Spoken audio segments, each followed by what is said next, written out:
আচ্ছা, এই বিষয়টি আপনার প্রশ্নের যে অ্যান্সার সেটা কিন্তু অলরেডি আমি আমার বক্তব্যে বলে পাচ্ছি। হ্যাঁ, আমাদের যে বিষয়টি বলছেন যে বিয়ের যে বিষয়টি, হ্যাঁ, বিয়ের বৈধতা অবৈধতা, তো জুয়ের মা বাবা আমাকে যেটা জানিয়েছেন তারা জিডি করেছিলেন।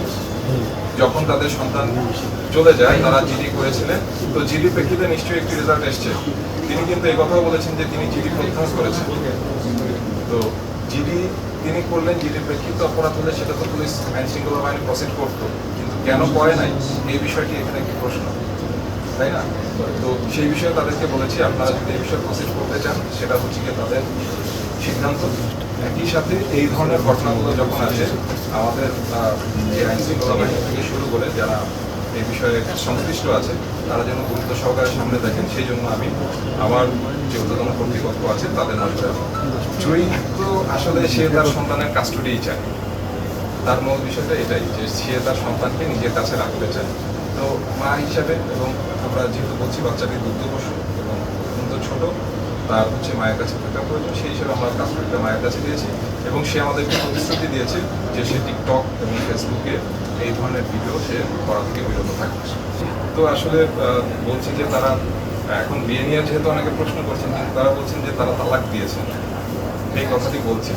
তো আপাতত দৃষ্টি হাজবেন্ডের কাছে ফেরত যাবে কিনা সেই বিষয়টি স্পষ্ট নয়, তবে মনে হচ্ছে যে না যাওয়ার সম্ভাবনা বেশি। কিন্তু পারিবারিক বিষয়ে একটা দূরত্ব যখন সৃষ্টি হয় সেটি কিন্তু আবার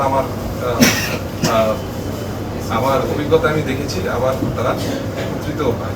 এই বিষয়টি কী হবে সেই বিষয়টি এখন জুয়ের হাজব্যান্ড, হ্যাঁ, এটি একটি গুরুত্বপূর্ণ বিষয়। জুয়ের হাজব্যান্ড সে কিন্তু চায় তার ওয়াইফ এবং সন্তানের সাথে সে সংসার করতে, এই বিষয়টি সে বলে। কিন্তু একই সাথে আমার নজরে এসছে সে সোশ্যাল মিডিয়াতে তার ওয়াইফের বিষয়ে নানান ধরনের নেগেটিভ তথ্য ছড়িয়েছে, যে বিষয়টা আমি বললাম যে সাইবার সুরক্ষা।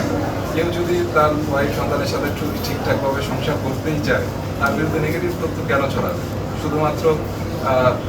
শুধুমাত্র সবার একটি কি বলে যে সবার একটি সাপোর্ট করার জন্য সেটা তো হতে পারে না। আমার যখন আসলেই সদিচ্ছা থাকবে তখন তো আমার সেটা কাজে প্রকাশ পাবে।